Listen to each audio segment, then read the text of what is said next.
నమస్తే అందరికీ. నేను చెప్పా కదా అసలు నైట్ అస్సలు పనుకోలేదు ట్రైన్లో అని. ఎందుకు అంటే ఫస్ట్ టైం ఒకటి, ఇంకోటి ఏమంటే నేను సరిగ్గా తినలేదు.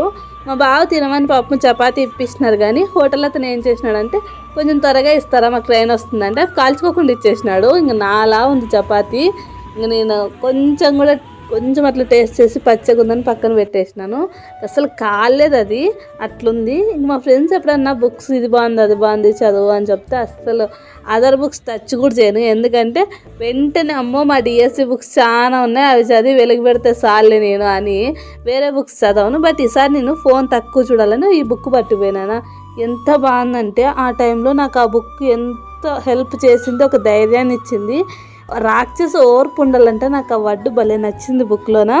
చాలా బాగుంది book. Good book is a good friend అంటారు కదా, అదేనేమో. ఇంతకీ నేను ఎందుకు పోయాను హైదరాబాద్కి అంటే ఇక్కడ క్లూ ఇస్తాను మీకు, నెక్స్ట్ వీడియోలో కూడా చెప్తాను.